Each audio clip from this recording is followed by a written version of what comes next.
Jis nieko nėra gyvenime žodis.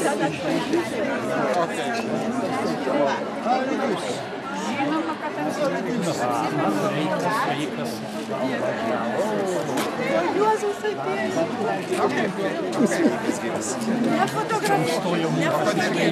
Tau bučinys vertingas. Visas bėdas norit ant mane. Stasys Bulgis su... 22 žmonės jau. Aš paskui pasižiūrėsiu į jūs jau, kai... Aš negaliu reikšti.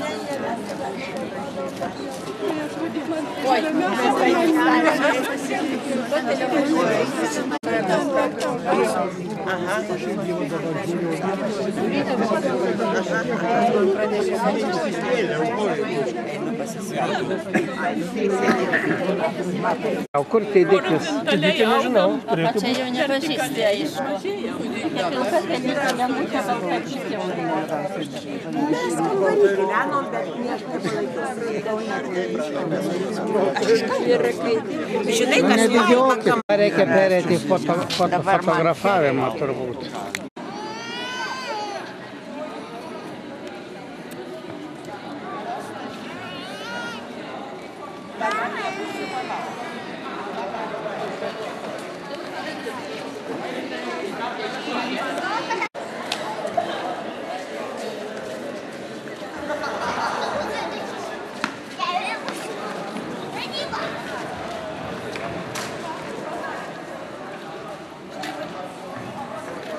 Kieme.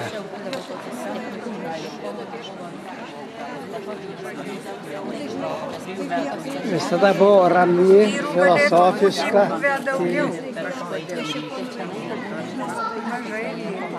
Nieko.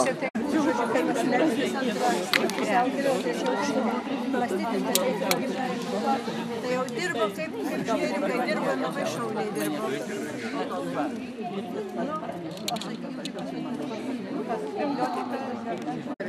Ne, jis padainuos iš skrėvės.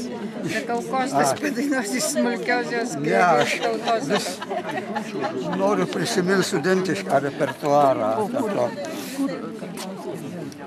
Kaip aš dabar nežinau, aš jau nematau, taip niekada. Aha, yra, ir kažkur tą vaiką nesumatęs. Universitete turėtų padėti. Kniūkšta vėl gerai atrodo, kaip prisliaudamas mūsų vestuvėm. Aną dieną sutikau tokį pavargusį, suprakaitavusį, o šiandien feinas. Tada buvau pavargęs.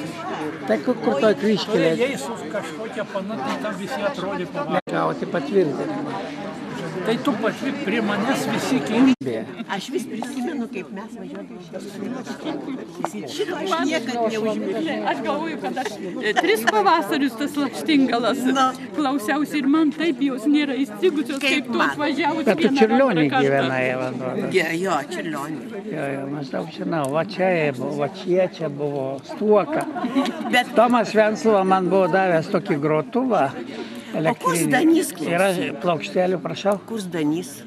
Nu, neprisiskambinau jam. Bet jis dar gyvas yra? Gyvas ir verčia, kiek žinau, gyvas ir jo buvusi žmona man lyg davė orientyrus, kaip jis surasi, nepavyko. Skambinau pagal ten. Nu, sakau, žiūrėk, suvažiavo mes iš kokių tolybių. Nu, aš tai nelabai, bet va, jinai iš kokios tolybės. Vilniečių beveik nieko nėra. Nu, taigi, kokias armatas? Aš to tikėjausi, kad iš vis tų Vilniečių ne vieno. Aš nesitikėjau, kad daug bus, niekad taip nebūna. Aš niekur Nu, bet tu nevažiuoju. pagalvok, klausyk, šitiek nėra Vilniečių, taigi jau aš nežinau. Tai jie visada, aš pavyzdžiui, čia planetariumą įsteigė. Adomonytė mirė praeitų metų 2008 balandžio pabaigoje, gegužės 1 laidojimo. Laidotuvėse dalyvavom dviese, Nijolė ir aš. Mirė nuo insulto. Jo buvo pramokti daug metų pradėjo šnekėti. Dešinė pusė buvo jos paralyžiuota. Bet plaučių uždegimas staigiai prisimetė ir labai greitai. Kaune Veiverių gatvėje mirė Veiverių slaugos ligoninėje. Jinai buvo viena, netekėjusi, neturėjo šeimos. Tai per gedulingus pietus kalbėjo jos klasės draugai, labai daug šiltų, gražių tokių atsiminimų ir vertinimų, kad ji buvo pirmūnė, ėjo kiaurai per visą mokymosi laiką buvo pirmūnė, kiaura pirmūnė, atsimeni. Ir medalininkė atrodo. Na, o gyvenimas va? Gyvenimas sunkus jau. Man čia tokia istorija. Pensija labai maža buvo ir labai sunkiai gyveno. Kažkaip užsukdavo, kad ją švalėlį, o sveikesnė buvo užsukdavo. O dirbo mokytoja? Mokytoja, taip. Iš pradžių dirbo bibliotekoje, paskui mokytoja. Žmogus nuo 62 metų, kaip sėdau savo gimtoje Skaudvilėje, taip ir tebesėdžiu. Gyvenau su tuo pačiu vyru, užauginau 2 dukras, turiu 4 anūkus po porą. Esu mažiausia dabar šeimoje, anūkai praaugo. Viena jau studentė, tai yra vyresniosios Laimos savo studentai jau. Ką? Kaip čia pasakys? Ir kad tas džiaugiuosi, kad taip mėgstamą darbą radau, taip kokia aplinka gera ir visa kita, taip esu patenkintas. Ir tos prie tų leidinių taip daugiausia, o čia toks vienas iš tokių man jau tekusių, sakysim, Basanavičiaus autosakinę biblioteką, ten 15 tomų yra, tai ten esu kitų bendradarbį Leonardo Sauko, taip jas rengėme. Tik tai tiek, kad buvo gyvas, sveikas ir labai vikrus seniūno pavaduotojas.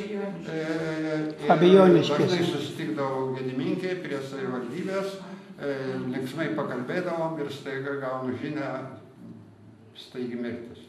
Viskas. Paskyrimą tai aš gavau į Panevėžio rajoną, tokią Gustonių 8-metę mokyklą. Iš ten pabėgau ir pradėjau kretenavusi vidurinėj. O paskui daugiausiai dirbau tokiuose specialiuose. Tai Joniškėlio Pasvalio rajone tarybinis ūkis technikumas. O paskui jau 23 metai kaip Panevėžy ir dirbau irgi Panevėžio Švento pedagoginė muzikos mokyklos, konservatorija ir kolegija. Dabar tai jau tiesioginio darbo to nebedirbo. Sėkmingai buvo atleistas, kurį laiką liktai Želvos vidurinėje, arčiau namų. Ir paskui dingo, po to aš dar bandžiau ieškoti, liktai tėviškai nieko nedirdamas gyveno, Šešuolėlių. Kurse. Šiaip visa kita irgi maždaug tas pat. Šeimoje pasikeitimų būna. Buvo ar yra? Pasitaiko dėja. Tenka keisti šunis karts nuo karto. Tai labai skaudu. Kitų tai labai skaudu, kas augina. Tokių, kada mokyklos 50-metį, ir tos šventė buvo net televizija, tai direktorė atsistojus pasakė, tai vienintelė mokytoja, kur parašyta priimta ir atleista. Darbovietės nekeičiau. Susiradau jaunikį tenai pat, pavardė Keras ir aš įsikerojau tenai. 2 vaikus turiu, 5 anūkės, dabar lygtai kažkas, mes sakė, 6 ateisi pasaulyje. Ir daugiau nieko, gyvenu toj pačioj vietoje, netoli Šiaulių, dabar labai ir fiziškai, taip ir dvasiškai apskurdus tokia. Mažai kuo domiuosi, televizorius planas, ta spauda irgi va taip kažkokia tokia sužlugus ir labai dar. Klasės draugų susitikimai, tai 2 susitikimuose Danielius nebuvo. Skundžiasi, kad su sveikata širdis ritmas sutrikęs ir dabar Liepos mėnesio. Pradžioj buvom, tai ir sakė, džiaugiausi, kad nevažiavau, nes turėjau priepuolį. Nu taip.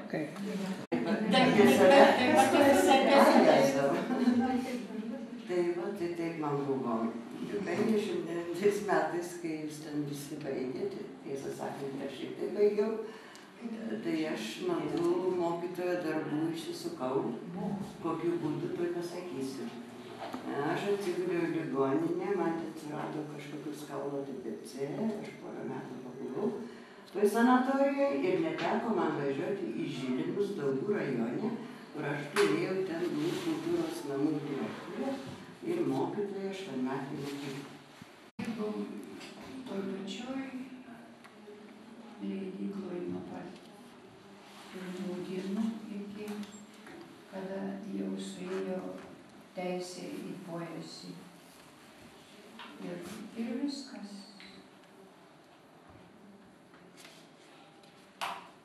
Labai buvo gera susitikti su tokiais šiltais ir įdomiais žmonėmis, bendrauti, savo likimu negaliu skųstis, nes visą laiką jaučiau kažkur tai artimo perduoti, nors gerų žmonių, gerą žodį, gerą supratimą, nors šiaip kokiu nors gyvenimas labai nelepino. Universitete truputėlį jaučiausi gal šiek tiek paraštėje, kadangi tų linksmų studentiškų bendrabučio laikų aš nepatyriau ir net į kolūkio tvarkas Kristi gyvenai Bertaitė, ne? Aš ten Vienoj talkoj buvo. Gal vienoj talkoj, kur. Ir labai buvo toks reiklus, bet jis buvo didelis ligonis, kaip žinot, man atrodo, jis jau kūsė sirgo cukraligė. Jo, tai ten buvo daug problemų su ta jo liga. Jisai, bet buvo globojamas moterų, nes ten redaktorius vedėjas, jisai buvo dar vienas vyras redaktorius, o visos kitos buvo moteriškės. Tai, žinot, visos jį globojo labai ir, žodžiu, visa kita, taip, kad jisai gyvenimu turbūt neturėjo skūstis, bet mirė irgi. Jisai jam buvo ta koma, vienas gyveno ir atsitiko viskas penktadienį. Vilnius toli retai buvo, daug arčiau Rygai, dažniausiai Rygą nuvažiuoja. O kad to Rygoje reikėjo, kadangi Rygos turguje lietuviškai visą galima kalbėti, ko nepasakysi apie Vilnių. Tiesa, dabar labai seniai nebebuvo, Vilnių pasikeitė situacija. Labai pokario metų puikūs mokytojai, tiek specialistai, tiek žmonės.